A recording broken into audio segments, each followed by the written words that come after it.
Evening, welcome to In the North Bank and the Art Sport Show. Joined by Mark, Richard, and Seema, taking a night off from the hosting side of things. How's everyone been? All right? All good. Good. Yeah, Getting there. thank you. Yeah, well, a busy day last night, wasn't it? I think football-wise. Yes. 16 games, was it? Yeah, it was. Yeah. 16 or 18? I thought it was 18. It's nice Couldn't to see 16. them do that, isn't it? It's nice to see that they've taken a leaf out of the Premier Leagues and have all those games at once, so you didn't really know what was going on unless you could get a decent signal in the stadium. Oh, it's madness. Can you imagine actually having that as you had the what was it, the Goal Rush program? I think there was a massive meltdown about the not being able to find it anywhere. So it would just literally capture every single game where there's a goal. It was just like, oh god, that'd have been absolute carnage. But yeah, massive episode tonight. I think, in all honesty, but 2-1 victory in our first game against Girona, and the final hours of the January transfer window. So get through that. What else have we got to then discuss? A small game on Sunday. Yeah, only a Manchester tiny City. game. Where we're going to Yeah, humble somebody, right? Well, we're going to try. And we'll make sure he stays humble. But yeah, we'll get onto that a little bit later. But yeah, everyone watching in the chat, on Twitter, come and get involved on YouTube. The links in the tweet for the show. Come and get involved and let us know your thoughts and also predictions. Yeah, let's get into it. So, a good way to wrap it all up, wasn't it? Really, I mean, Champions League, the way it was this year. I think everyone's been a little bit dubious about how it was going to be. I think going from that group stage to then going to the knockout stage. Just first of all, how has everyone felt about this year's format? I can start you, Mark, first. Do you know what?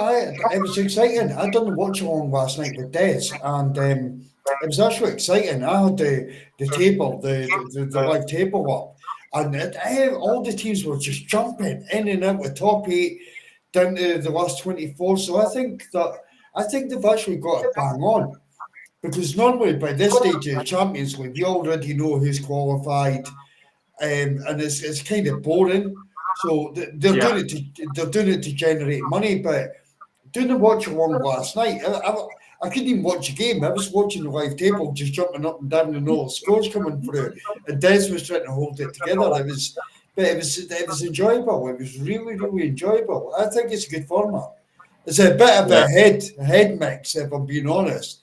When I first saw the draw at the very first stage to get to this point, I'm like, what's going on? But no, I enjoyed it. Me personally, I've really, really enjoyed it, and it is working for me. Excellent. And what about you, Richard? Enjoying it? Yeah, I was dubious when they sort of put the idea out there, but actually, it's worked quite well. You've had some big teams play each other in the group stages, and it's meant a chance for some of the lesser teams to actually get through to the knockout phases and qualify. And I think that league table, probably how it's ended, has thrown a few surprises there. Who'd have thought PSG, Real Madrid, and City would struggle to qualify, and you were expecting them to be filling the top 8. So I've enjoyed it. It's been a good change. And how about you, Seema? I'm going to say something really weird. It was so good watching when City were losing and that they were going out. And then obviously when we were like, shit, we're a goal down, who would we end up playing? And we're looking at the names popping up and you're thinking, oh my God. And then you're like, no, we're cool. But the best part, I think, was watching the Villa players at the end. Because they didn't know whether they would have qualified until if Atalanta had scored or something, So it was exciting. I think it's a good format. Kind of like that. Yeah, like I said, I think it was good, wasn't it? I think everyone could say I think that even the way they decided to do the games, and we had the pot A's, we had the pot B's, we had all of that, and it was a good old mix where, yeah. So yeah, no, I think that's really good. But look, we go away over to Girona, and we're on a hide into nothing, I suppose, in a way, because it's one of those kind of games where you're damned if you do, damned if you don't. I suppose in a way, if you rest your players and whatever, and then you don't get the result, it's labelled as a bad thing. We knew we were going to qualify in third place. In all honesty, I think barring an absolute calamity. I think certainly in the top 8. I think there must have been about 12 goal swing or something, wasn't there, or something like that. Yeah, it was a 7 or 8 goal swing needed to have a chance of dropping out, and all the teams below us would have had to have won their matches as well. So it's in fairness, I think Neto tried to do that goal swing, but I'm sure we'll get into that. We'll get into that in a minute. Look, that lineup when it first came out yesterday, what were your thoughts when it was announced, Mark? Do you know what? I was happy with it. The only thing I asked for, and I said that on the watch along, I didn't. I'm gutted about the right back situation because Thomas Partey had to play, and for me, the City game is like so important. It is beyond importance. We could have lost yesterday and it wouldn't have mattered. We would still qualified. Yeah, but maybe got a trickier tie in the last 16. It wouldn't have mattered. But Thomas Partey was my worry.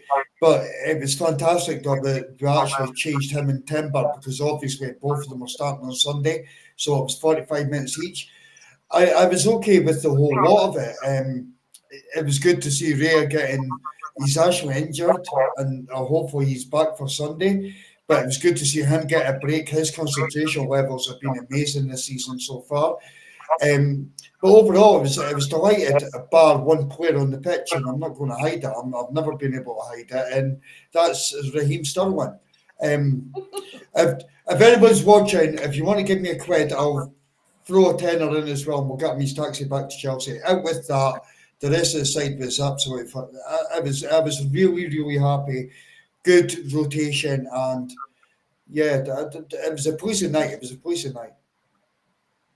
Yeah, okay. We'll come into that player a little bit later as well. What were your thoughts, Seema? Were you kind of expecting it? Yeah. I mean, Mark, can I share that taxi ride with you? I'll pay half. Yeah. No worries whatsoever. Thanks, man. Thank you. Yeah, seriously, like honestly, I actually was worried because that we went into that game thinking we're gonna walk over this team, right? You could see it, but boy, were they caught off guard with that goal. Oh yeah, we have. So we have. Yeah, the lineup itself, Seema. Okay. Yeah. Did you expect that? As in the changes? No, I mean I kind of expected it. It seemed a point. It's about getting them the minutes and taking a chance on them. Really, I'm all for that.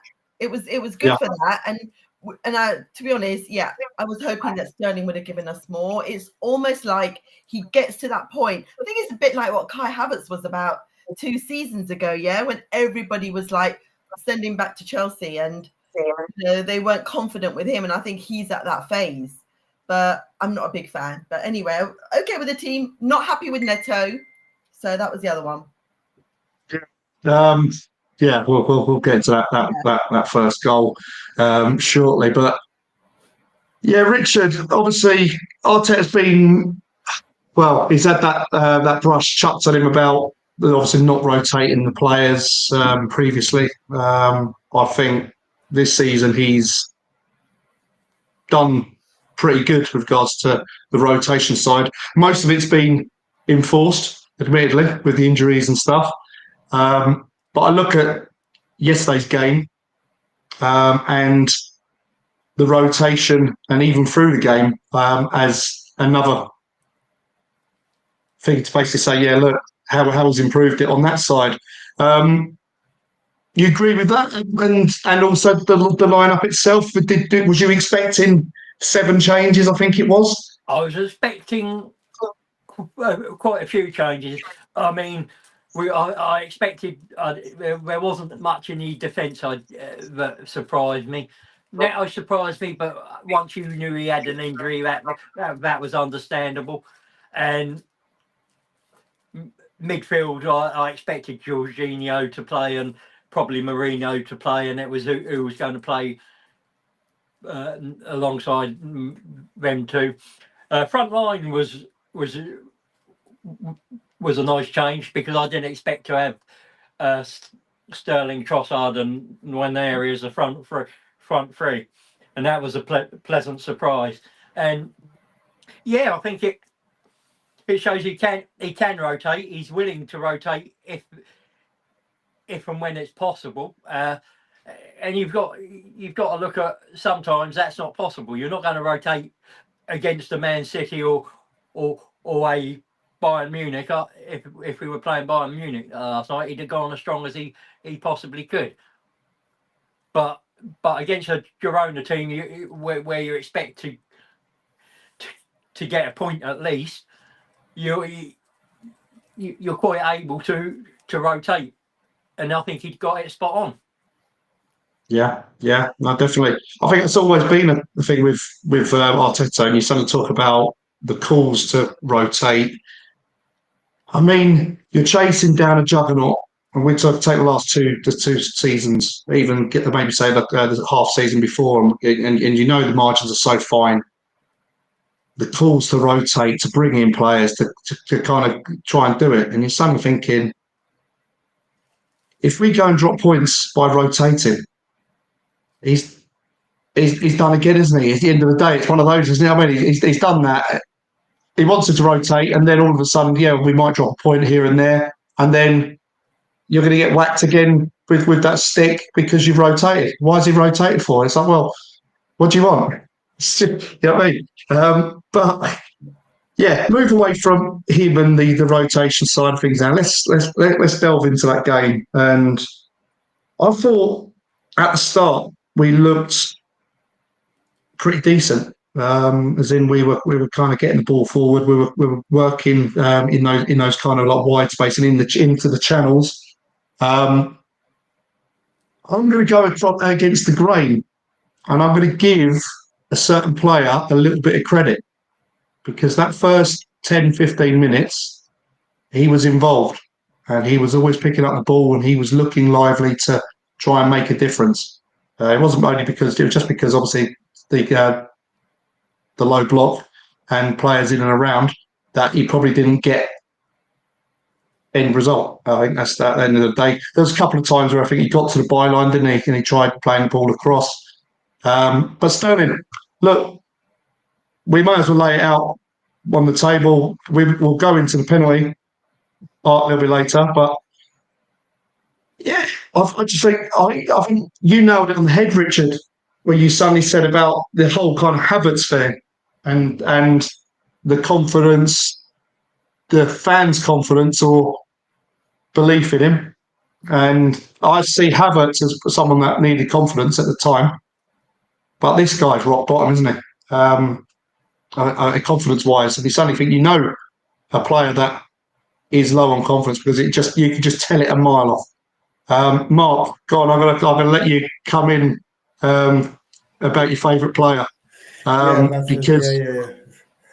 Did you know what, Paul? I was actually on today on the Arsenal online.com and ordered the 3 kits just with the Raheem's name on the back. I was just like so excited Oh, for nice. the performance. Yeah, honestly, I had to invest. No, seriously, I don't care about his confidence, Paul. The signing should never have happened. It was absolutely wrong. We've done the transfer deadline day when he signed, and like you know my feelings on it. It has never changed. I actually went to the Carabao Cup for his first goal this season. He actually scored in that goal, and Asia had to dig up me. It's like you actually get to see his first goal, which is funny. The guy is horrendous. He is nowhere near Arsenal quality, mate. And I just want my favourite club to start bringing in quality players. And Raheem is not that guy. Just go and drop down to the Championship, mate, and go and do your thing. Last night, he was horrendous, mate. He was absolutely shocking. Every time I've seen him, he's shocking. There's 17-year-old kids coming on the park showing this guy up. Honestly, it's like if a 17-year-old could do it. Raheem, you've got all this experience, you've got these winners' medals from City, etc. There's no excuse for me. And can't tell me that it's just about your legs going. You can say that he went down to the byline and he was doing things like properly. I didn't see anything at all from him yesterday. Nothing, Paul. So it just where I am is just like you're not Arsenal quality. We need to move on. We're trying to win a Premier League and a Champions League. We're not like this is intolerable for me. It's just it is where I am, and I don't want to be negative towards players. Yeah. Far as I see it, he's not an Arsenal player. He's a Chelsea player. See me, tenner each. We'll get him back to Chelsea, and that's where I'm at, Paul. And I can't hide it. I can't hide it. Look, we can't. You can't hide it. As I say, that signing could go two ways, couldn't it? In all honesty, he could suddenly hit the ground and all of a sudden he's been given a lease of life, and then bang, and he comes out and scores a couple of goals. Again, it's game time. It's continuity. Look, we had this with Nketiah, didn't we? Bless him. He's still trying to find that consistency and the continuity at Palace. But yeah, two ways. Either it's a shrewd signing and he comes in and he actually does perform, or when he comes in, he gets a little bit of time but then doesn't really show as much or what he needs to do to make that difference. What are your thoughts, Seema? I mean, like I said earlier, it just seems as though there's a blockage there. But is that blockage because he wasn't actually, what's the word, performing as good at Chelsea, and then we take him on, but then same thing with Kai. He wasn't performing that great. We took him on, and then slowly it's built it. But there's still something missing. And it's almost like he speeds the game and then he gets to that final hurdle and it just dies. So whether he gets nervous or whether it's anticipation or he just can't see the goal, basically. I mean, that's how it comes across to me. And we're going to go into the penalty later, but I mean, that was his perfect opportunity. It almost looked, you saw his face and it's almost like the team are actually giving him that edge as well. And they're passing the ball to him for him to get that goal. So the team misses the chances. So I don't know. I mean, yeah, I'd love to give him the benefit of the doubt, but you know what? Those chances are running out. No, this is it. Like I said, there's such fine margins in there, and there's a difference between, say, coming in and sliding in at a back post and getting a winner or something like that to not getting anything. I mean, what was the game he went and he come onto a rebound, didn't he? Preston or Bolton, wasn't it? It was the League Cup, No, wasn't it? he hit the bar. Oh, yeah. He hit the bar, but he'd done everything right, and it's all of a sudden, just literally just doinked off the bar, and it was like one of those where you just suddenly think, look, the stadium was up, it was real buzzing. Had that gone in, there would have been a massive lift. Yeah. And look, when your luck's in, your luck's in. But when it's out, you know what I mean? It's sailed out right out, and it's one of those. Do you not think that if that penalty had gone in, we'd all be singing his praise? No, again, it's I wouldn't, Paul. I honestly, we'll come in. We'll come into that feeling after. All I look at it is that first 15 minutes. I thought we handled the game really well, and we were taking the ascendancy. We were controlling the play. They couldn't really get out, and then Richard. The ball comes back over to or around on Thomas Partey's side, Yeah. and he kind of gets between kind of like looking backwards and wondering where he is, and then kind of leaves the player running behind, and then the ball goes through. And I think Neto was just totally caught on I need to watch it back again because I haven't seen that kind of thing, but from. It looks like he's there and he's expecting us to have the ball because that's the kind of position that you'd be with the ball. You'd kind of be outside the area looking for that extra kind of player in the defence. But it just wasn't there. It was like, oh my God. And it was calamity almost, Richard, wasn't it? The guy comes on and again, I don't even think he knew where he was. Yeah, Because I he think went full pelt we lost the ball diving. twice. Yeah. Let me know, Richard. Come on. What are your thoughts on that? I look at the two phases of play before that. We lost the ball in a tackle weakly, then with a parting, and I think he sort of lost his bearings. I'm a little sympathetic with him because he's not had a game for us. Partly because he was cup tied in the Carabao Cup, and then we got Man United in the FA Cup, and you were going to go as strong as you. So he's not had any game time, and that has to be hard for a keeper to come in, not having any minutes at all, and coming in pretty cold. But why you should have known whether you're in your box or not, because if they hadn't scored and he touched that, he was off, and that's the thing for me. But I think we could have probably defended that whole thing better. But it's a similar sort of story of the season, isn't it? We control the game, and then we get hit with a sucker punch. We turn off. We turn off for 5 seconds, don't we? Yeah, it's something we've not seen certainly last season. I think a lot of it comes from having what we know exactly what was in front of us defence wise, and I think that's where it's kind of changed a little bit, where we're a little bit all over the shop when it comes to organisation because we've got players coming in and being rotated around.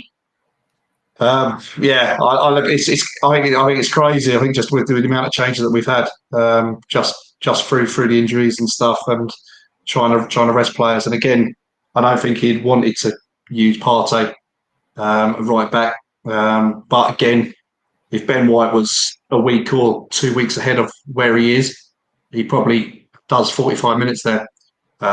So. Yeah, I look at it. I think, look, I'll give him his dues. Now, I think probably from the way the ball and it got lost between those two phases of play. I think it happened so quick, and from being in their half to where it was, and then the player actually took one or two touches, and then bomb, 1, 2, 3 touches, and then bang straight in. And by that time, you're out the box anyway. So any shot around the target's going in. It don't matter where you're in. It's easy as pie. And I suppose the other guy it was the next Tottenham player as well, wasn't it? Yeah. Do you know what my feelings was? Do you know what my feelings was? And I said that last night on the watch on, Paul. If you actually watch it back, Neto dives. Like, I know it's Thomas Partey's fault, it's Kivier's fault for the faces of play and the ball coming over. Yeah. Neto dives. He actually touches that ball. He dives. He puts his hand out. It hits his hand, and the ball slows down as it's going in the back of the net. If he didn't, honestly, if you watch it back, you'll see it. I have never wished in my whole entire life for a player to score against Arsenal. On the watch along last night, I was like, please go in, because he is off. He's off the park. He's red carded, and we could find ourselves in, we would have qualified. We could find ourselves in 6th, 7th, or 8th position, and we're playing a harder time the next round. Honestly, I've never wished for a goal to go in so much in my life against Arsenal than that one. That is the biggest howler I've ever seen, ever. Honestly, these two lone players, it's like, but it goes back to rotation, Paul. Yeah. If we're not giving them the game time, are their concentration levels up to the level of the rest of the guys?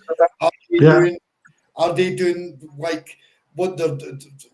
Are they getting up to speed with everything that's happening? But seriously, that from Neto yesterday, honestly, watch on back. I said it to Des. I had my hands on my head like, please go in the goal. Please go in the goal. Neto touches that ball. I promise you, he slows it down. I've never begged for a goal to go in against Arsenal, but I'm like, just please. Because he would have been off, Paul. He would have been off. It is dire. It is absolutely dire. He doesn't even know where he is on the park. No, he didn't even know where he was. And that for me is shocking, mate. See, look, it's that's it. And I look at this, and we had this conversation when we signed him, and the whole discussion about Ramsdale going and we're weaker. Look, I don't want a second choice goalkeeper playing in my cup competitions. I want my number one goalkeeper. I want my best player playing in my cup competitions. I want my best goalkeeper playing in Premier League. What games really would you expect Neto to really play? And I'd say maybe potentially the Carabao Cup, but I don't think we've had any issues. I know, yeah. But it was horrendous. It was a horrendous decision by Arsenal to bring him in, Paul. I think this was only a short term. This is what I said. It's to kind of get us through this year, because I think we've identified who we want, and he wasn't available this coming year, or basically maybe a year left in his contract, whatever. But had we spent 15, 20 million pound on a player that was maybe only going to be playing 2-3 games in a season, I don't know. I think I'd rather keep the money in and try and invest in my higher priority kind of players. And yeah, we're still trying to find that high priority player at the minute, but we'll crack on with that a little bit later. But Neto, it wasn't the best kind of debut. Even at the start, he was very slow with his feet to kind of get the ball out. He nearly got pinched at the start of the game as well, didn't he? It's like, it was almost. You were kind of almost in tears for him, Seema. I think almost in that way. He did a Ramsdale special, didn't he? He lost the concentration from the get-go. You can see it as well.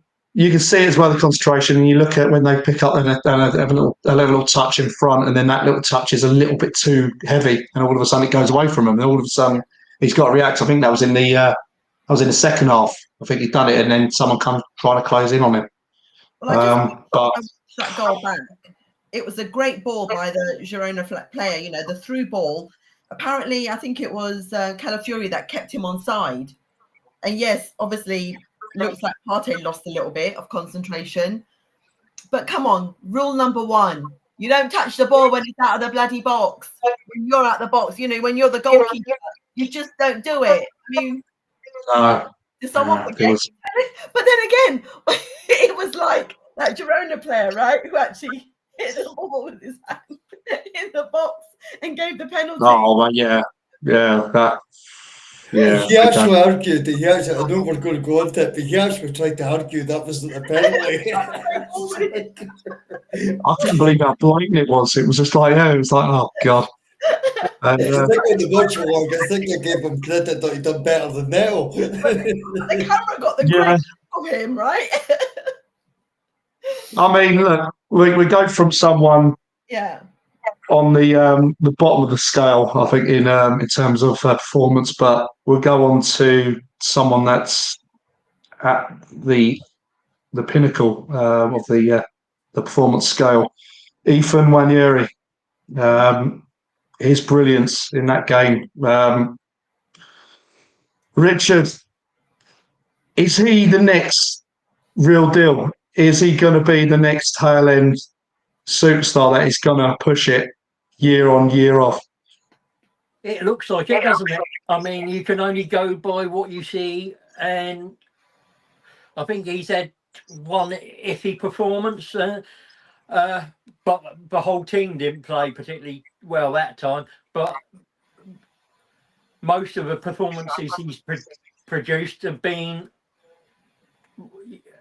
pretty special and pretty solid. And he does like that curl shot into that top corner, doesn't he? He likes it quite a bit. Yeah. He's got a real good left foot, and he's got a good change of pace as well. Yeah. Loves to keep hold of the ball, and as I say, the dribbling's brilliant.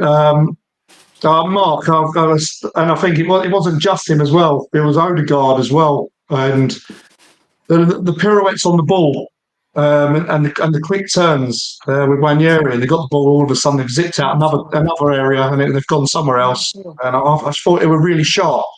What's your take on Nwaneri? I think, do you know what? I'm going to give an honest opinion of him, Paul.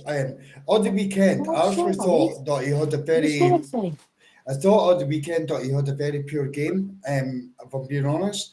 But last night, I thought he was absolutely outstanding. And the way that, again, sorry to plug in the watch along from last night, but the way that I described it was Saka-esque. You would not have known that Saka was not on that pitch if you could just turn your eyes off and watch it and watch that goal. I thought he was absolutely man in the match, hands down, 1,000,000%. But you've got that inconsistency, Paul, when you play kids. And you're going to get that. So I'm not being harsh on Ethan in the slightest, but I felt like the weekend, I didn't feel that it was his best game. Yes, we went down to 10, he got substituted off. And I have seen some of these performances, Ethan, so he needs to be grounded. But last night he showed, oh man, the talent of this kid is phenomenal, absolutely phenomenal. The finish, right now, I don't think we've got anyone in the side since Saka's been out that could finish a ball like that. It was incredible, Paul. It was, honestly, I took over last night at that. I was ahead of Des, and I was like, I'd never told Des what was happening in the game. It was about 20 seconds ahead of him. But when that goal went in, I went rip. I was like, no, that was a world beat. He was phenomenal, absolutely phenomenal. But we need to ground him, Paul. So we can't just, like Arsenal fans are saying, City. No, for me. Yeah. Look, and I think I think Arteta's done quite well when there was all the talk, wasn't there? He'd come on against Brentford, and it was like, oh, this kid's the real deal. We've got to play him. Got to keep playing him. And it's like, no, keeping him out, away from it. And I think, over time, I think those performances have shown that he has got a good maturity, certainly for that age. And you look at it like that, and you suddenly think, I think last week was probably a little bit harsh. I think just from that side of things, I think that decision was just a total. We know about that decision at the weekend. We won't go into that. We don't want to break Twitter and YouTube anymore. But I thought it was unlucky that he was the one that would be sacrificed. But it is what it is. It's what it is. But look, third goal he's scored like that, Seema. Normally in the top corner. No, I think there's one in the Carabao Cup, wasn't there? Was that Preston? It was Preston, wasn't it? Yeah. Yeah, Preston curled it in. I'm sure there was another one. Yeah, Can't the one remember. before that. It's literally his first game. Yeah, Yeah, can't he got a remember. couple in Bolton The with Emirates. Bolton as well, didn't he? Emirates. He's done it at Bolton, it Bolton might as be. well. He's done it at Bolton as well. Yeah, that's it. I think, was it Preston he curled one in? I think Yeah. Yeah, Yeah, Preston was a screamer, Paul. Preston was a yeah, screamer. that's it. Yeah. But that's it. He's just got it in his locker. Seabuck, are you really I'm impressed with impressed, him? and I'm Yeah. glad that Arteta's taken the risk on him. Be it slowly, but I think he just needs to come on a lot more because these youngsters have got fire in their belly, right? You see that with Miles, okay? So, let them go, let them reign, let them, fire. Because I'd love to see him start with City, because I think he can bring it one-on-one with them. And the thing is, right, I think he tried that shot, literally probably about 5 minutes earlier, and it was blocked by the Girona players. And then he found the space and he gets the goal, which is brilliant. So, yeah, and a Saka part 2, basically, because that's what Saka does, right? So, no, I was very impressed with him. And I love the fact that he's on the pitch. It's not like, rearing the crowd. It's just, I got the goal. Great. I think he's going to be a very good Yeah. player moving forward. And even Lewis Skelly, you look at it like that and you think, look, we've got a massively good player there. And I say, look, if we get everyone back as well, that's why I say about the squad isn't actually that bad. If we get everyone back and we suddenly hit the end of the season with everyone, we've got minus Jesus, we've got a pretty decent all round squad. It's just getting them all back, really, and that's the issue. 10 minutes after that goal, Partey pops into the box, doesn't he? A lot of intricate kind of passing. Defender bites on it, Mark, and down he goes. Penalty. Up steps ice cool Jorginho. It was never a penalty. It was never. See if that penalty was given against Arsenal, I would have been raging, honestly. I thought that there was more a foul on Partey than Partey getting fouled beforehand. Did you not see the way the guy moved his leg across him and then the trajectory of him? But if you watch because that's where he's going, and then the guy comes across and then his body's like that. Yeah, but if you watch it back, what happens is Partey actually puts his hand on the back of the guy's neck or the back of the guy's head before the contact's even made. I felt, see if that was given against Arsenal, I would have been fizzing, mate. I really would be fizzing. I didn't think it was a penalty. Honestly, my master glasses are off. I'll take it, but I didn't think it was a penalty, mate, at all. But J20, it was guaranteed that he was going to score. I mean, this guy is ice cool at the penalty spot. I need to watch that back now because of you, Mark. Oh, sorry, sorry. No, do watch it back. No, do watch it back. Put a downer on things. Yeah. No, I'm not trying to. No, he didn't put his hand on the neck. No, Where did you get that part? He didn't put his hand on the neck. He did. If you watch it back. Oh, yeah. He kind of says, get out the way. Oh, yeah. Sorry, get out the way. But the guy did go into him. No, he did. Yeah, but Partey does the first contact. I think if that's get out the way. No, if that was in the Premier League, if that was in the Premier League, I don't think that would have been a penalty to Arsenal. Yeah, I think I agree with Mark there. I think if that's the Premier League match, that doesn't get given. Hey, if that's a Premier League match involving Arsenal, it's never a penalty, even if someone kicks it up in the air. It's fine. Yeah. We'll forget that. That's another story, yeah. And God, after that penalty, 4 minutes, that goal, Nwaneri. Yep. Beautiful. I'm sorry to come off you guys, but that is a screamer. Yeah. Honestly, that is just. They said it last night as well. That's like this could be one of the goals of the tournament. This is Saka. See if you were blind and you were just listening to the game and they didn't actually mention Nwaneri's name, but they described that goal, you would think Saka was on the pitch. Yeah. It was just unbelievable. He has to say net. It was phenomenal. Just that Absolutely want to phenomenal. be direct, isn't it? I I think think that's what it is, Richard, isn't it? With him, as soon as he Yeah. runs, I think that- he looks. Where can I get space? Can I have a go on goal? Yeah, I think what you've got to think is he's 17 years old.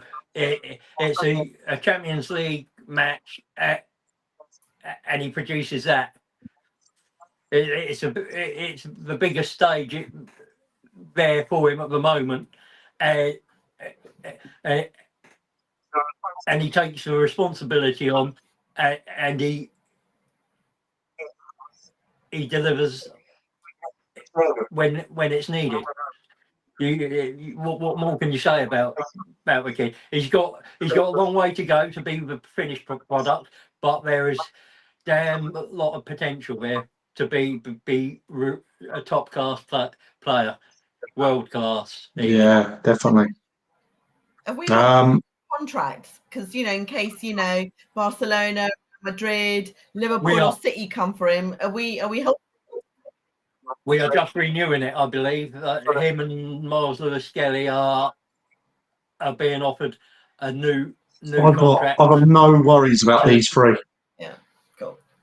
I think there's and I don't know if this is for another show, and I'm questioning these other ones that are products of Hale End. I'm talking about your Heaven that's just gone to Man United. I'm talking about the Obi Martin who went to Man United. Pathway to hell, I think, being at Man United. I don't know. Yeah, and you look at it like that, and they're going for money, and it's not. There's that kind of feeling. I just don't think. I think those three show there is a pathway, and you can chuck in Smith Rowe on there as well. There was a pathway for Smith Rowe had he stayed fit and not had the injuries. Bide your time, you'll get the opportunity. Yeah, keep your head in the game. There will be opportunity. If you're just suddenly going to go and you're going to be guided by your agent or whatever, and going to jump at the sign of maybe doubling your money or whatever, go on, let off you go. Same with Duran. I wouldn't want to buy a place. I'll speak to you about that. Yeah, I think Arteta's shown that if you're good enough and you prove it in training and you prove it when he gives you a chance, you'll stay in the team and you'll get more chances. I think the way that I tried to sum this up with the academy players leaving is in the best possible way. If you're after the short-term gain of money, you've not got the mentality to play for my football club. So good luck for the rest of your career. On you go. And that's it. And time will tell. But I honestly believe that Obi Martin, Heaven as well, their careers will go downhill. You could either stay at Arsenal with these elite athletes or professionals or the mentality and everything's there, or you could go to a Man United side and see what happens. And for me, I think that they're getting so misrepresented that it's shocking. It's actually shocking on these kids. Yeah, I don't know. Look, we've had a couple others leave as well, didn't we? With like Hutchison, Koujidougui. Look, they've gone on to go and sign for other teams, but now look at them. They've been chucked on loan again somewhere else. Yeah. And Paul, see the one that I would give as an exception against that, and although let's see her coming because she's not said much, but see when the Arsenal were bad, we had Gnabry, and look what Gnabry went on to do. He done amazing. He's had an amazing career, but we were really, really bad at that point. We were Man United at that point, but now these guys are just moving out of our football club, and it's good to go over to something just to gain money, and so it's like another opposite of what they should be doing. And like fair play to them. On you go, take the money, and I hope your career comes good. But I just feel they are making the biggest mistake of their careers. And whoever their advisors are, hang your head in shame. I hope you get a couple of million out of it and you have a happy life, but you misled these kids, in my opinion. Yeah, definitely. I'm going to just go past this now, and we're just going to kind of go into the controversial moments. And 2-2, so they fought, and the stadium went mental. You could tell the players, everyone, absolute bedlam. And then it goes to VAR, and it gets disallowed for, what is it, half a shoulder, or kind of half a foot. Yeah, I don't know. What are your thoughts, then, on this semi-automated offside? And obviously, it's coming in. It's coming in next year, isn't it, to the Premier League? Did I hear right? It was supposed to come in this year, wasn't it? But they weren't happy. I mean, we need it badly. No, they weren't happy. Yeah. It was they didn't have the cameras system set up. You know, we had cameras. How quick was it? I mean, literally, all the VAR decisions were over in seconds. We had 5 minutes of extra time at the end, and that was it. And it was brilliant. Yeah. I mean, we literally had a 1 minute in the first half. And even that, I think they just added it on. And, but no, it was brilliant. It was great. But what a goal. Come on. It had this, those fans were so happy. Yeah. But so glad that It was a great ball, wasn't it, in for them? And yeah, look, for a team that hasn't scored in like 5 games, and then obviously get that chance to then do it as well, to then be taken away like that. But I mean, and this is probably another one where you suddenly look at, there's got to be daylight in those offsides. Yeah. I was thinking, should it be that there's got to be, if that player or that attacking player's got 2 feet in front of the defender, that's an advantage. If he's leaning, he's got one leg that's kind of dangling in front or whatever, or his big toes pointing more straight towards goal than the defender, it's advantage to the attackers. I don't know. I find it frustrating, because you do see goals that are good goals that, look, yesteryear, all those years back, would be advantage to the attacker, and you're ruling out very good goals and euphoria in the stadiums. You're ruining out those moments that make football enjoyable. That's why we go and watch for those moments, and they get taken away through a lean in here or whatever. But it's not a deliberate lean, is it, Paul? Because it's when you set off, you're set off in that movement. But then again, you know, these guys, they train day in, day out for this sort of thing. So they should, literally leaning forward to then defender being like this, it's not an advantage. There's no real advantage to it. I don't think there's any advantage whatsoever.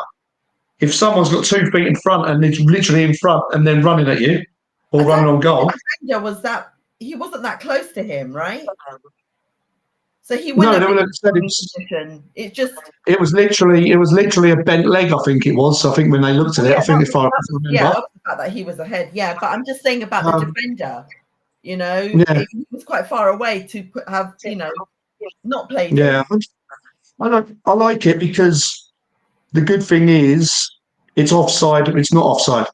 Yeah. I think, Richard, you probably say from our ones where they forget to draw lines when they do it at certain kind of angles, and it all looks a little bit mismatched. Yeah. I like the semi-automated system. I don't know if it's shown in the stadium, but I think if it is, and they see what we saw on TV, you can see clearly the players offside. It gets rid of a lot of that dissatisfaction, doesn't it? I don't like the fact that the assistants don't flag when it's clear and obvious, and wait for that decision. and that needs to be looked at. But when it's tight like that, that's when you need to a foolproof system, and this is a foolproof system. Yeah, I think it is. Again, talk about dissatisfaction on the stadiums, and you look at it and you think. Remember when they come out and said, "Oh yeah, we're gonna publish what's being said with the referee and VAR," and it turned out Man United, wasn't it? Man United, yeah, FA Cup. Nothing controversial, was it? Nothing come through, and it was the most garbage kind of like thing to do it, and then I don't know. Then they showed one. Did they do it? They showed something, or they refused to play any kind of replays. Normally they'd have a replay of an event that goes on the screens, and they didn't show anything for about 60. Well, no, maybe longer. Maybe it passed 80 minutes, and all of a sudden we got a replay after about 80 minutes for some reason. Couldn't quite work it out, and so that gets frustrating on that side, but. It was a nervy game, I think, towards the end. I think just solely because I think they were trying to get something back, weren't they? And it was going backwards and forwards. We then get penalty for the defender, or was he a midfielder? I don't know. Certainly like he was a second goalkeeper. Handballed the ball. It was just so maybe comical. it's playing cake. I don't know. But handball. I don't think you would give a clearer handball than that. And there was a little bit of a melee before the penalty, wasn't there, as well? It was a bit of a... And I think it was getting a bit barbed as well, wasn't it? There was a few kind of little tackles going in beforehand, and it started getting a bit... Did you all sense that a little bit? We're getting a little bit narky, and they were dipping in with tackles. And then... Yeah, we get it, and then VAR take a look, and then all right, it's a penalty, definitely, 100%, 110% penalty, and Rice got booked as well, didn't he? I didn't see what that was for. Because Havertz had wanted to take it, but Sterling got given it. There was a bit of thing. And Royce didn't come out of the area quick enough, I believe, so it could be taken. And all that delay on a player's shot of confidence didn't help. I think usually we hold on to the ball until the referee says we're ready to go, and then the player who's taking it takes it. But this time it didn't quite work out that way. So, but it was just a bit too high. Had that been in the bottom corner, the keeper doesn't get it. But it was a decent height for the keeper to reach. It's in that sweet spot. Yeah, it's in there, and you compare it to Jorginho's. Jorginho's got more of a punch on his shot, so it's going straight in, bomb, and that was more of a caress. Just try and lay it in, and look, there is a big difference from being along the floor to being at kind of knee height for a goalkeeper. I think I don't know about you, Mark, but I looked at that and I suddenly saw, and we've seen penalty shootouts over the years. You see players going up to the ball, they're messing around with the ball, they're maybe re-spotting it again just because of the delay. Again, look, confident players, doesn't matter. A player without any confidence at the minute, that makes a massive difference. What were your thoughts on it? My thoughts on it, Paul, I was watching it, right, and when I watched it, there was a couple of things that happened just before Sterling came up, and I think Richard tried to touch on this. Normally what would happen is an Arsenal player would hold the ball, let the melee calm down, and then the Arsenal player would pass the ball over, and then the player would come up who's taking the penalty, put it on the spot and take the penalty. It never happened. Raheem was just left there. to like with all this melee going around him. And also when he put the ball on the spot, again, see man, this is one for a wee bit of homework for you. When he puts the ball on the spot, he's nervous. The ball rolls back, maybe just an inch or 2 inches. And I watched that live and I picked up straight away. The ball actually rolls back.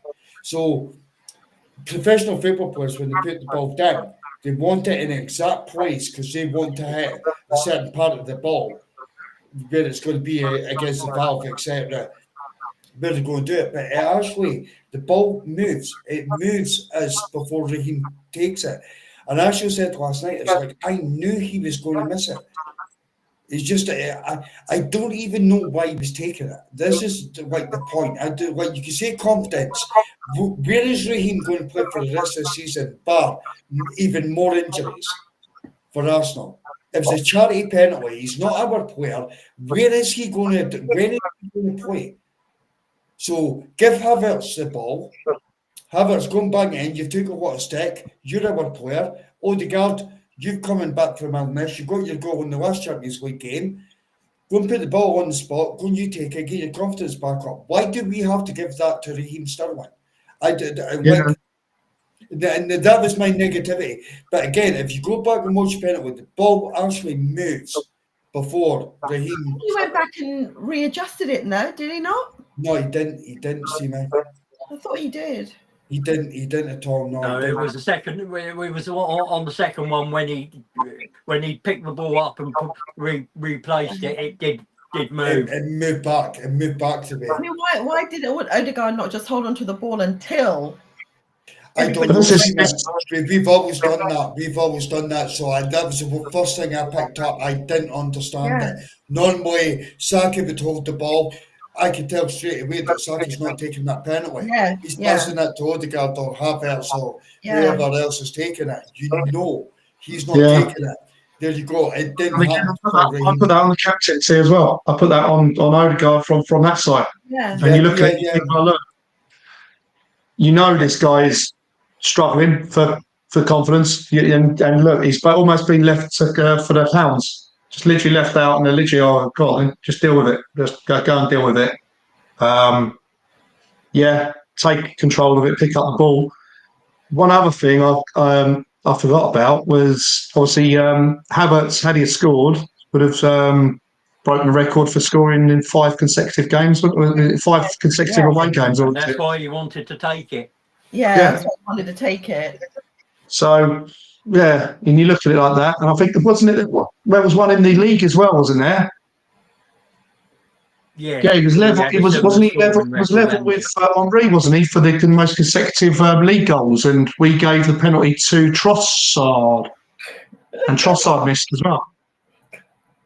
Am I right? And there, am I going mad? Yeah, I think that was. Yeah, he had. Yard mad, Paul, yard mad, just for the record for people watching. Paul is actually mad. He is mad. Yeah. But look, that's what I think happened as well. Yeah, didn't get the penalty, and then he had another record to break. I think it was level on with Henry. Consecutive. I think it was consecutive home games. I think that's what it was. And it was level, and then we had a penalty, and then he missed the penalty. But do you think the captain's got it in for Havertz? Well, I don't know, but again, these are the decisions. It's not Arteta shooting on the pitch. You take the penalty. I think they have a hierarchy on before they get onto the pitch. Yeah, it's done. It's done on the pitch, and that's the end of the day. That's it. And you take control of it. You're the captain. Your say goes. Do you think then Odegaard's mind's maybe like with the new baby, the illness, the injury, maybe he's not 100% where his mind was last season? I just think maybe they're probably just a bit relaxed. I think it's just a bit more relaxed than normal. I think just on this isolated one. I think that's. I think a lot of it's made up about it. I don't think he's been poor. I just think a lot of it's been kind of diluted. His good play has been diluted through the lack of players around him to make the difference.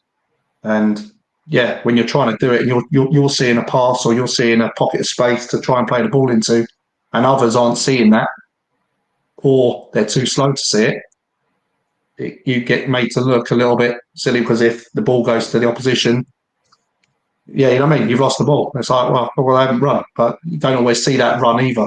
You just see the player that's passed the ball that's lost the ball. So, yeah, I don't know. Yeah, I'd like him to have scored it, but as I said, it is what it is. Finished 2-1, and we finished third. Who was your man of the match? Mine was Ethan. It was hands down. I don't think there was even anybody close on the pitch to Ethan. Yeah. Clean sweep. Ethan? Yeah. Clean sweep. Yeah, I'm very happy with that. His performance was up there. And I'm not too sure who else you probably could have given it to on the night. Yeah. I mean, Jorginho was solid, but was he outstanding? And to be honest, Trossard and what did Trossard and I like Sterling's performance. I think it was his best performance for us, but he still didn't have an end product, unfortunately. So he, whatever Nwaneri was doing, he was positive. He and he caught the eye most of the time. Yeah. I said I think it's just that dynamic way of playing, isn't it? And it's just there's always a want to do something and make a difference. And like I said with Sterling, I've said, look, was it Man United game? Was it the Man United game when he played and he looked sharp and it said, like I said, you beat the player, you've got some good quick feet, beat the player, and all you're doing is you're playing a pass into the box and no one gets on it. But he's creating the chance, but again, he just hasn't got, let's say, that killer thing. You know what I mean? And that's it. You can get in front of everyone and you can get involved and be involved and want to make stuff happen. But again, if you get to those points and you can't finish it off or make that killer pass, then yeah, you're going to struggle and you're always going to be on a hiding for it because everyone. Didn't he? I think he looks more comfortable and more at home on that left hand side when he does. I mean, I'd love to change the season back, and I'd like to have said, all right, Saka and then Sterling on the left. And I'm telling you now, Martinelli would have had a lot probably more of a competition than what he's potentially had with Trossard. As I said, again, they've been a bit patchy. I think Trossard's probably won that between them two, Martinelli and Trossard. But it's a big year for Martinelli now. I think he's got another massive 4 months now where he's got to really step up now. He has outdone last season's goals already. Yeah. So he has improved on last season. It's just the season before he got like 15, didn't he, or something? And yeah, he needs to do that sort of numbers again this season. To be honest, the rumours are true. He's Saudi Arabia. I don't know if you guys saw that today. What's that? No, I'm not. Yeah, the Saudi Arabia. There's a Saudi Arabia team in for Martinelli. The one before. I think their transfer window shuts tomorrow. Oh. Yeah, it shuts earlier than ours. I know that. Yeah, I think it's tomorrow night, and but there's a bid in for Martinelli. Wow. It'd have to be some decent money, though. 70 mil, I'm taking it. See you later, bro. Yeah. If you're getting 70 mil, then you can go out and say you can go and put that 45 down on Nico Williams and not worry, can't you? Yeah, Nico Williams has not had the best season, but I would take a tenner off that 70 million and give it to tax haver Sterling back to Chelsea. Yeah, no, I choked on my coffee. Look, let's get into this January transfer window. We might as well talk about it. Obviously, a lot going on. But before that, has anyone seen or read the podcast? The blogs I've started putting on the site. Yeah. I done a preview yesterday, and my prediction was 3-1. So I was doubly gutted that Sterling didn't score that penalty. Yeah, just putting it out there. That's all. Yeah. Yeah, never mind. Got nothing for it.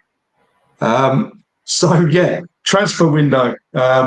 Ollie Watkins. I don't think it's going to happen now. And I look at this, and again, this was a massive talking point in the base. Mark, you probably had a few dealings with a few fans regards to the two strikers at Villa, and you had a lot of players or fans going, we're going for the wrong player. We should be going for Duran. And then others are saying, hey, yeah, Watkins. I mean, I like Watkins. I think he's probably a player that we kind of probably need in that kind of short to mid-term. And we're talking about a player that has got pedigree. He knows where the goal is. He's got the stats. And I think he can suit our play pretty well with the way he presses and just his speed. And he kind of reminds a little bit of like a Jesus kind of player, where he kind of always controls the press and he leads the press to kind of go on. That argument was a bit flawed, don't you think, after what transpired yesterday with Duran retiring? Yeah, he has retired. I actually want Duran. I've been calling for Duran, and the reason for it, Paul, is that we face a lot of low blocks, and I think that one thing that we lack on our side is someone to smash like a goal in from 30 yards. We don't take 30-yard shots. So if we had a player that was capable of doing that, teams would have to come out, and we wouldn't be struggling against these low blocks so much. And then maybe you'd get more space for your wingers of this Martinelli, Saka, etc., to get in behind, because the space would have to be closed down. So I want Duran for that very reason. But when transferred yesterday, and I've been watching a bit of Sky Sports, I normally don't, but I've been watching it because we're near the end of the transfer window. But there was an amazing stat came up yesterday, and it was Tottenham have got a 42% of the revenue 42% of the revenue to wages ratio on there. They're the lowest, but they're paying off a stadium. So that explains probably the some interest of rate on that is horrendous. But apparently he got a really good deal because it's only like they're paying 1%. I saw the same show, by the way. Yeah, they're paying the interest only. I think that's what it is. But Arsenal are second lowest where the wages to revenue in the whole of the Premier League, and we're sitting at 53%. Aston Villa are sitting at 96%. That's not sustainable. That is breaking every rule in the league.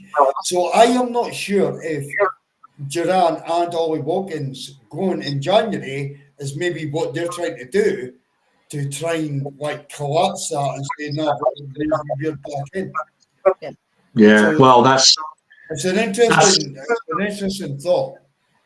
Yeah, no, I think a lot of clubs are going to be shoehorned into this kind of forced business, aren't they? Because they know they're sailing close to the wind. Look, we've been sailing close to the wind for about a couple of years. We're coming out of it. It looks like that's now saying that we're kind of away from that now. Still got to keep an eye on it, obviously. But yeah. I look at the profile, and the guy's literally just burst on the scene, and you're suddenly questioning what's your ambition, Seymour? This is what I'm saying. And with Duran, I've come on. I've had a few games where I've come on. I've been man of the match. Blah blah blah. You get a contract offer 10 times the amount of what you're on currently, but you've achieved nothing. And my question to you would be, would you want that kind of footballer playing at your club after the money? That much. We wouldn't pay No, we would. Yeah, behind You him. could take it though, couldn't you? You could, if we take away this. Imagine him being maybe our number one target, and we've been kind of trying to woo him all window, and we've tried to do it, and then all of a sudden that bid comes in. Yeah, but tell me his credentials, because right now I don't see that. I don't see No, what it's we not paid enough. 105 million for Rice, but we knew there was credentials there. We knew what he could do. Right now, we don't know what he can do. No, I'm gonna place the little bet, and I'm gonna say he's gonna go over there. Of course he is. We're not gonna see him. We're not gonna see him again or talk about him Or do they go after over this. there only to come back, just like Steven Gerrard? Well, they go over there. They'll get the money. They'll get a little paycheck for Exactly. They make their money and for they a come year, back here. and then suddenly realise it's actually quite rubbish over there, Yeah. and I then come think, back. yeah, I think there's a. I'm not sure how long they have to be over there to avoid British tax laws for that, but there is so they have to be out there a certain time to avoid paying tax on what they earn when they come back. Yeah, well, See, in fairness, just to Gerard, Once you leave the country here, you fall out the tax bracket after 6 months. So I think it's a 2-year period. I could be wrong. yeah. In fairness to Gerard, and I'm just going to put this up there because to be devil's advocate. He's from Colombia. He had a very poor upbringing, where the village is suffering, everybody's suffering. He can go and sign a contract right now over in Saudi Arabia, and he could change so many people's life. So, can you blame him? No. If it's football only, Paul, I understand it. Like, you could be here. I think I would take him at Arsenal. I'd love Girona at Arsenal, and you can go in and you can win stuff.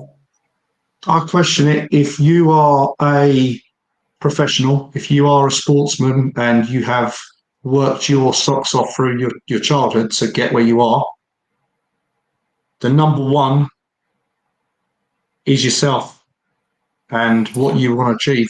And Poverty. If you've I'm grown not. up in I poverty, haven't. Paul, I haven't gone. I've not got. I've not. No, but I've not gone through my childhood to become a charity case or for someone else. I'm not going to be a Rashford. I'm not going to be the one that's all right. It's good for PR. Blah blah blah. But I need to focus on my game. I need to be the best I can be. Yeah.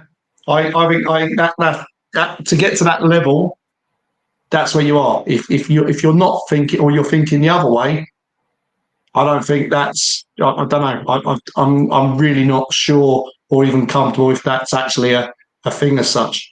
Yeah, it's great. You might come from a poor area or whatever, but yeah, I don't think that comes in and say, yeah, look, I'll rebuild an area or whatever. I don't know. I just think, do you know what? Sonny Manny comes to my mind because he was the exact same. The guy had an iPhone that was smashed, and I remember the reporter taking a picture of it and saying, "Why have you got a phone like that? You play for Liverpool, you run all this money. It's like, why do I need money? It's like I've got people to feed back home and schools to build, etc." So you cannot condemn people for taking that avenue. Just like I did. For me, I've got that kindness within me. I'm like, I honestly see, if Jalan's doing that, then fair play to him. But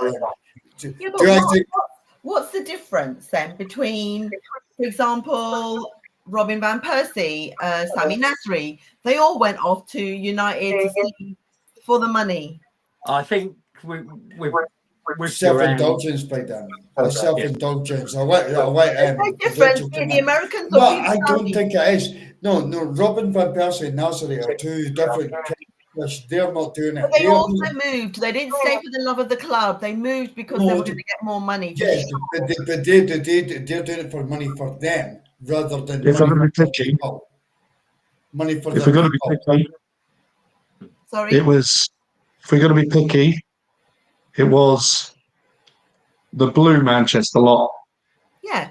The lot that went over there, the Torre, the Clichy, Yeah. Nasri, Yeah. and then Sanya. Yeah. You forget how many actually went over there, and then you end up with an Adebayor. Even our So manager, Arteta. the thing was, Van Persie, as maligned as he was,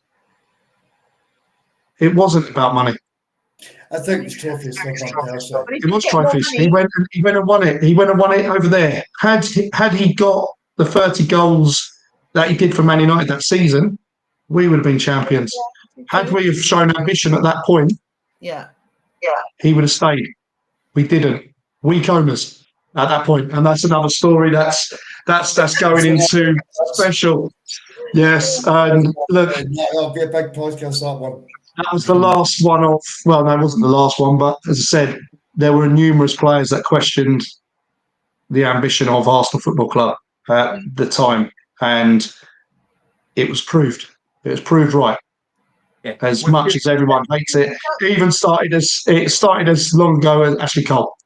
Yeah. And that was the biggest regret. And I'll tell you what, that's another question I'm going to chuck in down the line. The most regretted sale of an Arsenal player. And I'll tell you what, I put him also regrets it now, though, doesn't he? In this latest interview, he did say, "I should never have left." But I'm sure he should. Again, it's like Van Persie. Wanted.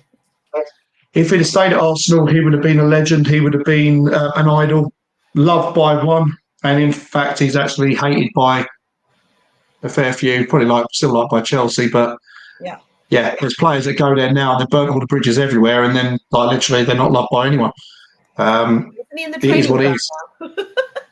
Yeah, don't know, but look, ambition. That's what I say. What are your thoughts then? Are we gonna get anyone? Nah. Yeah, definitely. 100%.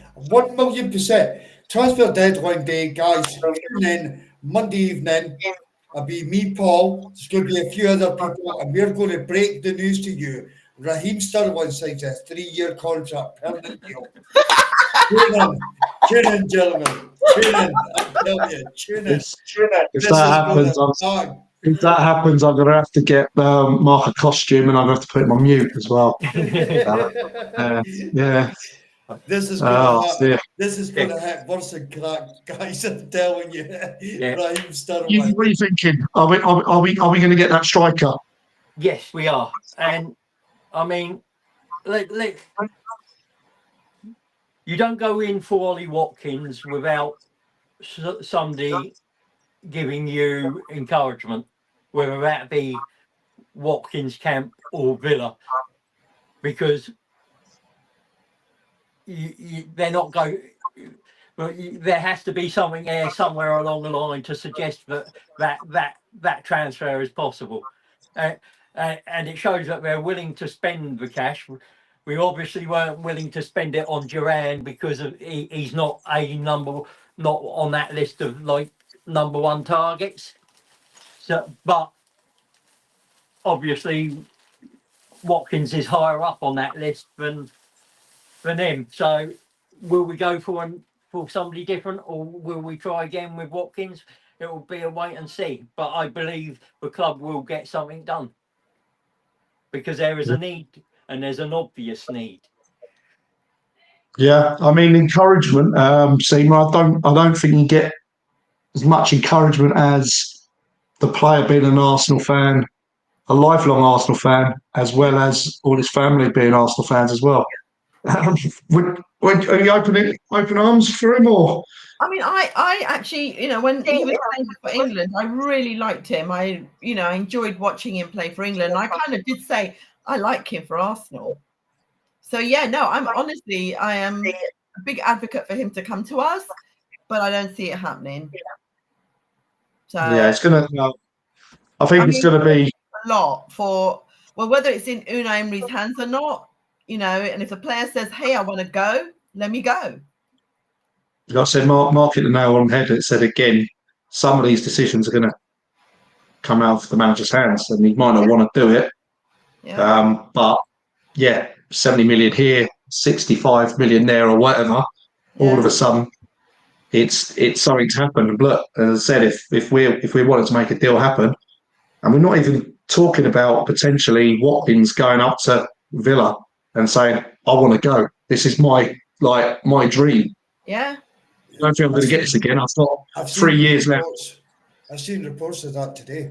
That he has Yeah. actually said that. So, but see the interesting report that I've seen again, Sky Sports.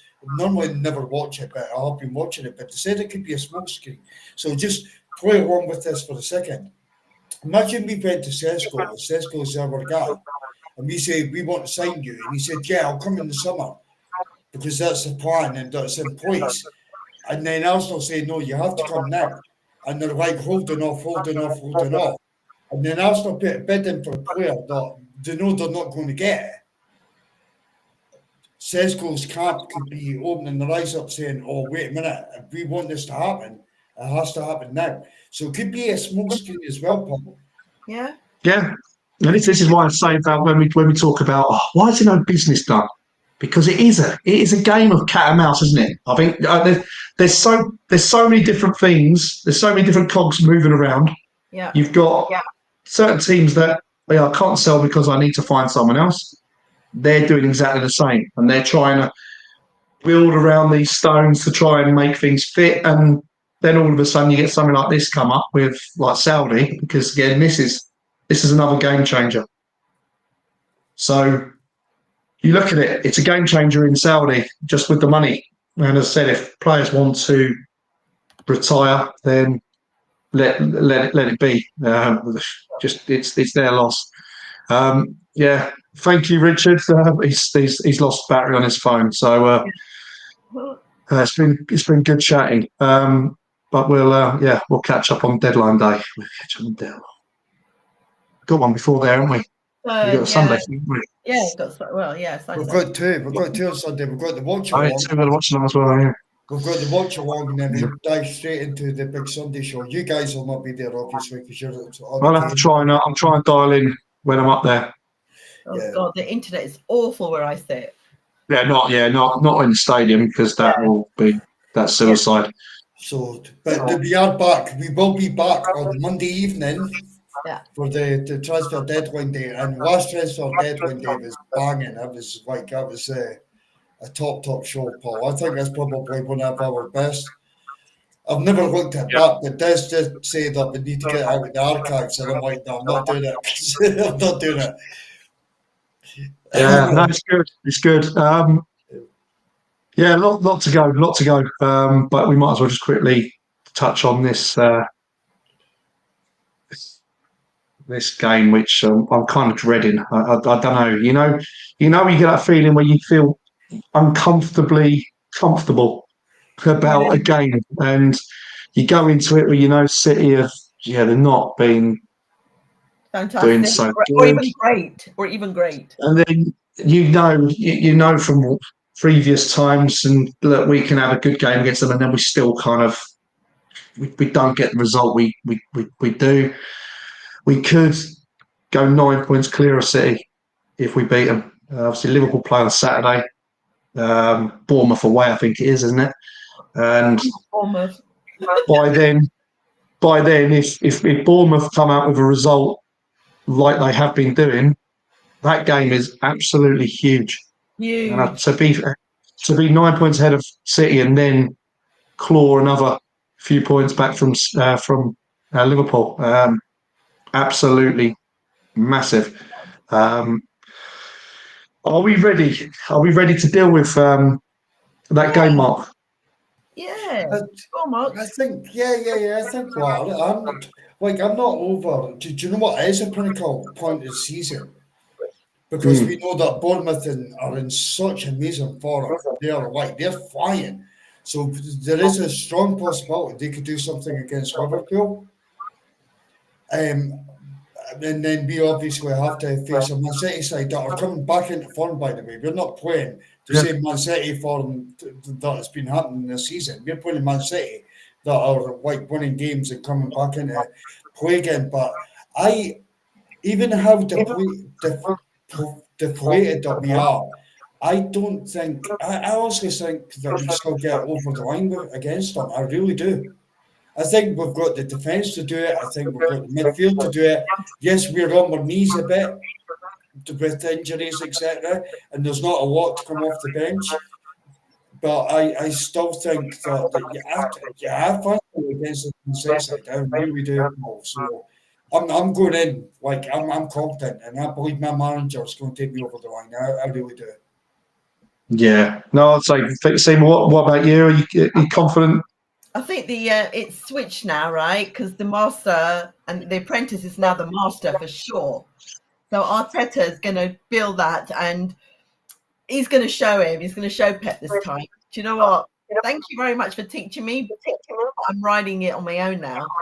And he's going to, and I think we've got it. Our defense is definitely going to get it. And yeah, Haaland is still staying in that back pocket. Yeah. I mean, a lot's kind of, I mean, you can look back 5 years, couldn't you, and go a little bit longer, and you kind of look back and you see the games. They've basically just been laughing in our faces every time we play, and you've noticed the change in how they are when they play us, and the needle that comes with it. And the last couple of games they've played, they have not liked it, and they've obviously going back before that, the penalties. One that wasn't given on Odegaard to Bernardo Silva falling over from a tug. That was the other way, and then he dives down. Whereas the guy's just holding him up with his shirt, and the referee get penalty all day long. And you look at it like that, and that feeling, I think, has become. I think they are more worried about us, and that's not saying that we're in a real good position at the minute. We're not in a good place. I think we're in a decent place, but as I said, I think our squad could be in a lot nicer place. Certainly going into a game like this, but we're at home. That's it. We're at home, a massive atmosphere. Everyone brings their dinner. Everyone supports the club. Everyone gets in the stadium early. Yeah. And we go on a massive kind of run to try and get those 3 points because it's going to be massive, and every player needs to step up. I mean, it was nice to give all the players, like we said earlier, 45 minutes, just a little kind of it's almost like a warm up, warm down kind of thing where you're mixing up the time. Even Lewis Skelly coming off a little bit, and Party coming off at half time. It's all good. It's all good to keep them ticking along, ready for Sunday. And hopefully Raya isn't. I'm not sure what is he injured? Have they said what he actually had? No, don't say it. No. What's his name? Kai Havertz. He got injured at the end of that Wolves game, but actually he wasn't really that injured because he was fine. He came on, didn't he, with Girona? So yeah, no. So you get little knocks, and that's it. It's just how you recover. Yeah, how you recover between the games, and like when games are 3-4. We've seen Rice with a broken toe as well. There's just no time. There's no time to recover. There's no time to rest, and so and I think he's done quite well with that because he has resisted playing in games, and he's put him on a bench a few times. So he's had a few periods where he can kind of almost have his minutes managed. So, I think we've got this. I think he's gonna go to the normal shape, the normal players. Would you start Martinelli? Would you start Trossard? Oh, I like Trossard as a super sub. So I would start Martinelli and then bring Trossard on. Yeah. What are you thinking, Mark? I would drop Ethan. I know that sounds harsh, but really? I just think it's so big a game. I put Ethan on the bench and then see how it goes, and then what I'm watching second half. Who's your midfield three? It's got to be Odegaard, the Party, Rice. Yeah, that for sure. I think that was shown last night with the substitute at half time, the Party. And, Yeah. So for me, it would be Raya, Timber, Saliba Gabriel, Calafiori. I wouldn't play Miles Scalia either in this. It's such a good game. I want to protect the kid a lot better. The three midfielder we've said, and then Martinelli, Trossard, and Havertz. Yeah, I want strength. I want strength in that defence across the whole kind of thing. And as I said, we need strength across the back, and we need to get those balls wide early so we can kind of create space behind them, because they are weak. And I say, I hope we start looking at other teams in the way they've kind of torn them apart a little bit. Yeah. And look, made it ordinary, play through the press, get the ball up quicker, and run onto the ball and just get behind them, because they will struggle. I'll tell you what, if we get an early goal, the stadium will be absolutely mental as it is. But look, to get one or two goals early, I'll tell you what. Yeah. I'll tell you what, it would be a statement performance. Yeah. If we go out and we actually put in a performance and then come away with a 2-3 goal victory. Yeah. But easy said than done. We've got to go and perform. We've got a massive task for that. We've still got the champions coming to our place, and we've got to show up, and we've got to do the job. We can't think just because they've been rubbish. Yeah, no way. Then we'll just go through them, because it isn't going to work like that. And if any Arsenal fan is thinking that still, it's not. But we're capable of doing that, though. That's the thing, and that's where my optimism comes from. I think we're capable of going up there and giving them 2-3. I also do. I think no matter how bad this is the same Arsenal side as last season. I think Arsenal fans don't realise it. It's the same side. We only saw players that we didn't need. Yeah. But we scored all these goals and we've done all that. So we just need a big performance from Odegaard. We just need to. The number defence has been solid all season, in my opinion. I think they're still performing. Midfield's probably not.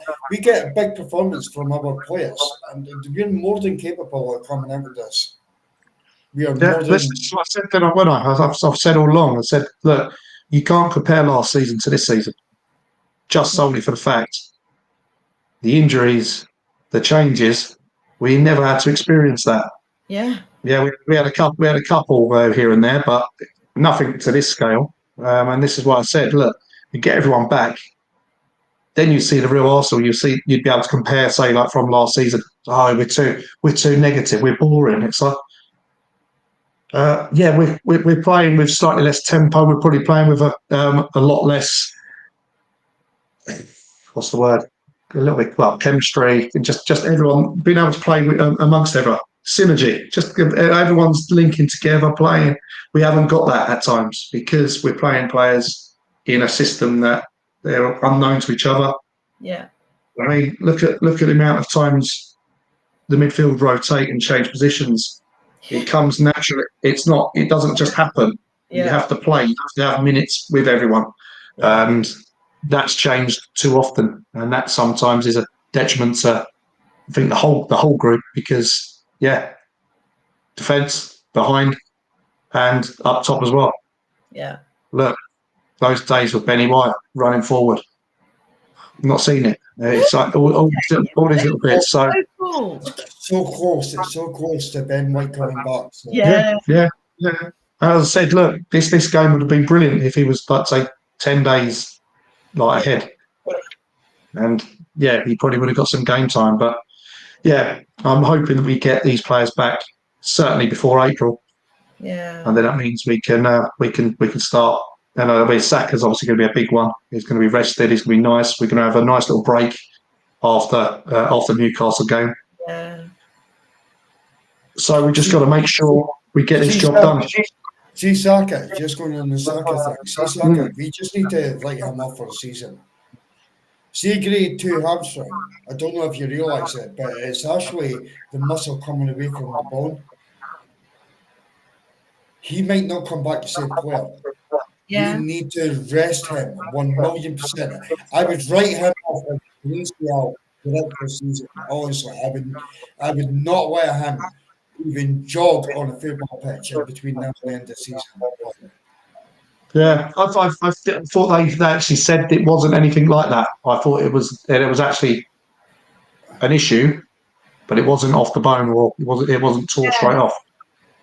Yeah. Have they I said thought that? they'd I've come out. not seen that. I I've thought not they'd seen come out and said the that, but I think it's just one of those where it's a bad one. But like I said, I think a lot of people have said that look, these players that do have these now are a lot more likely to recover and be normal than yesteryear. And Michael Owen, Yeah. as soon as that went for him, he was gone. He was like done. He couldn't. You know what I mean? Every time he opened his legs up, boom, it's gone. Yeah. So I think, obviously we have to do the due diligence on him and not rush him back. But like I said, it's easier said than done.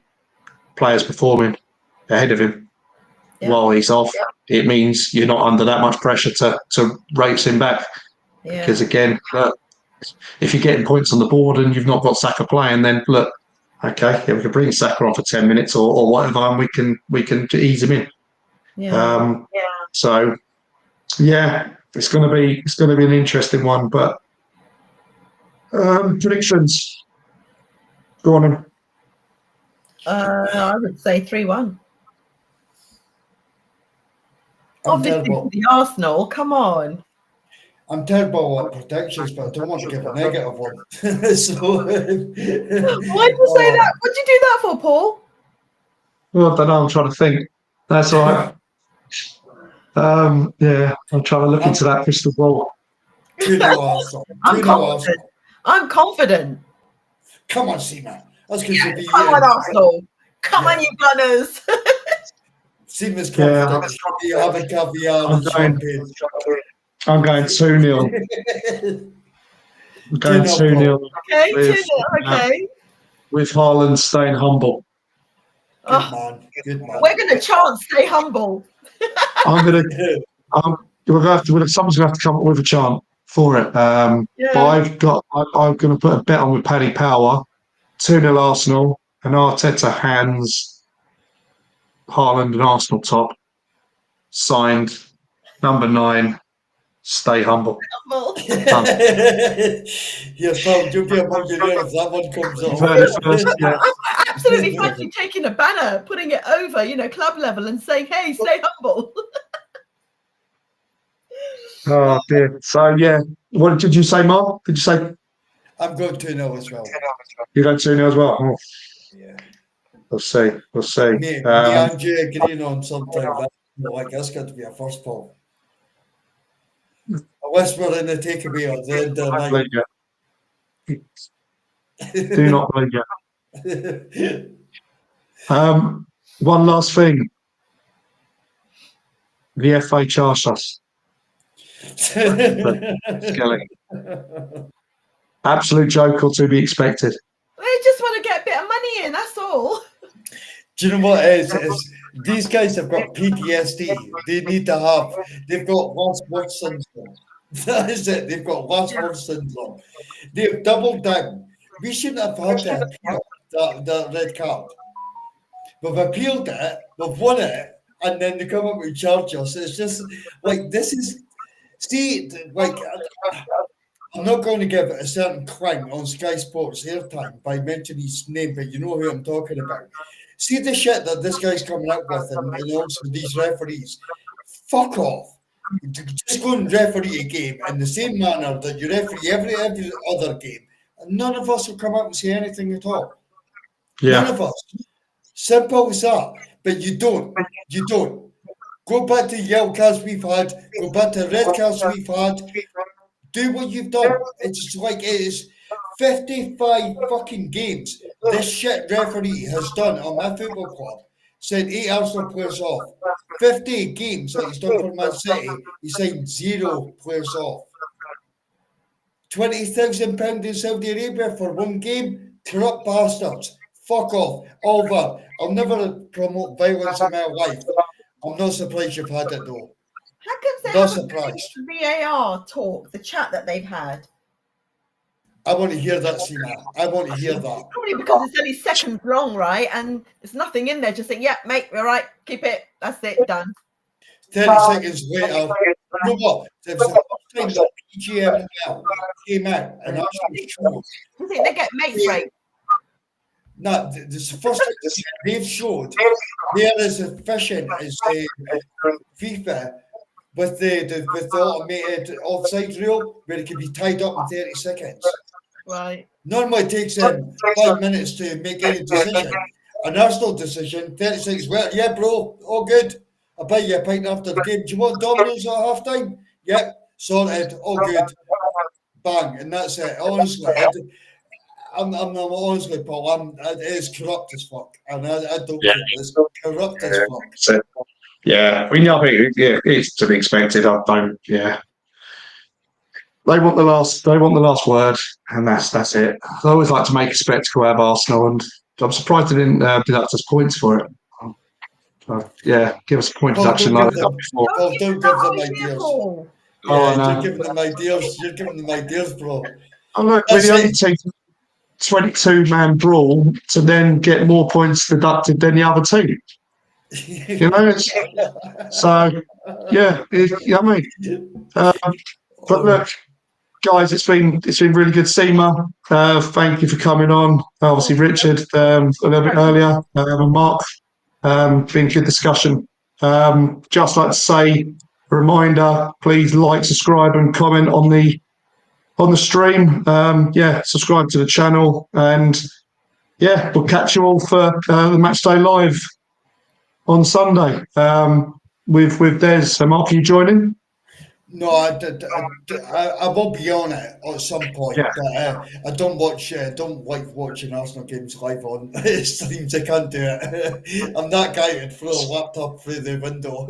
Honestly, I'm that guy. I'm a bad person to watch football with. So, but I will be on the Big Sunday show. Kicks off 8 o'clock Sunday evening. I think the game kicks off at 5:30 on Sunday, so Des will be live at 5 o'clock. So tune in for that. As soon as the game finishes, there'll be a small break. We'll be back for the Big Sunday show, and then we're back Monday evening, 7 o'clock. The boss is hosting. Not that early. No, I'll be on about 9ish or about maybe 10. So I have to start at 7 then. Yeah, you're going to have to say the early shift. Oh man, I'm on the early shift. I'll come in for the glory. Sterling signing at 10 past 10. Please join us, because last transfer deadline day, it was brilliant. It was absolutely phenomenal. So it was funny. Like, there was anger, there was smashed tables, there was glasses getting broken, there was tears. It was good. It was good. It was a good watch. It was a very good watch. It's the end of the Europa League games, by the way. What was the scores? So Spurs winning 3-0 full time, and Man United won 2. They won 2-0. No, they're still playing. I don't know, but yeah, Spurs won 3-0. No, they're only playing. They're playing some Yodel men, right? Elfsborg. Yeah, Swedish guy, the team. Yeah. So this has got to Scotland. Yeah, this has got to get. Rangers! Wasn't it Rangers were playing? Rangers 2-1 up in 96 minutes. Yeah. Yeah. From the Rangers. Yeah. Your two last sentences. What just got, bro? I'm not doing it. But anyway, thank you for watching, and it's been the afterthought. Thank you, Seema, Mark. I'm the Bray. I'm going to sign off. Up the Arsenal. See you Sunday. When you're gonna.